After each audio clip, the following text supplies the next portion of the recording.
The 1930s were defined by the crushing economic weight of the Great Depression. Across the globe, nations struggled with widespread poverty and despair. In Germany, that desperation was compounded by the lingering humiliation of the Treaty of Versailles, which had left the country economically starved after the First World War. Into this void stepped Adolf Hitler. Coming to power in 1933, he capitalized on the nation's anger. He preached that Germans were a superior race and quickly began rebuilding the military to seize what he claimed was necessary living space. Down in Italy, fascist dictator Benito Mussolini had established a similar grip on power. Together, these two regimes formed the ideological foundation of what would become the Axis powers. Hoping to avoid another catastrophic global conflict, France and Britain allowed this early aggression to go largely unchecked.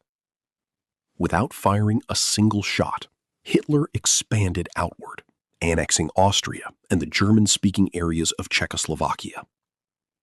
The policy of appeasement failed in September 1939 when Germany invaded Poland from the west. Britain and France responded by finally declaring war. The world was quickly introduced to the Blitzkrieg, or lightning war. This new tactic relied on rapid, overwhelming concentrations of force, designed to break enemy lines and secure extremely quick victories. And the strategy worked. By mid-1940, the Axis advance had swallowed up Denmark, Norway, Belgium, the Netherlands, and finally, France. Britain was left to stand alone. Protected by the English Channel and the Royal Navy, the island nation faced a relentless aerial assault from the German Luftwaffe. Citizens sheltered underground during the Blitz, but the Royal Air Force held the line. Still, by the close of 1940, the Axis forces had built a terrifying momentum. Geographically expanding and militarily precise, their war machine appeared to have no natural limits. That momentum drove a fatal strategic pivot. In 1941, Hitler broke his non-aggression pact with the Soviet Union, launching Operation Barbarossa, the largest surprise land invasion in history. Behind those advancing front lines, the horrific reality of the regime unfolded.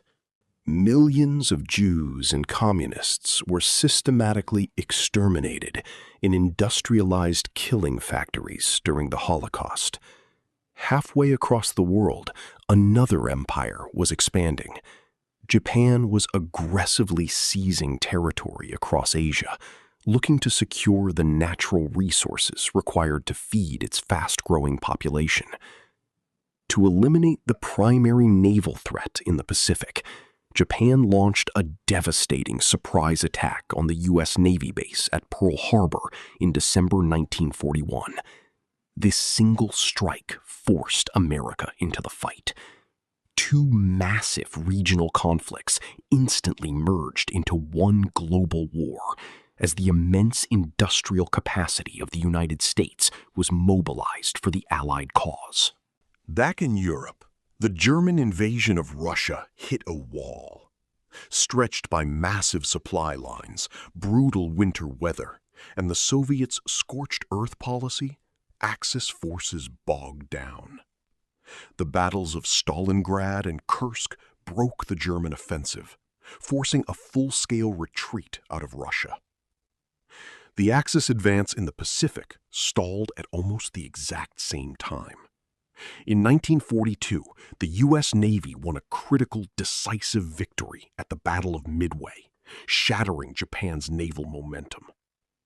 Down in North Africa, the tide was also turning. British forces delivered a massive defeat to Germany and Italy at the Battle of El Alamein, which soon triggered the total collapse of Mussolini's regime.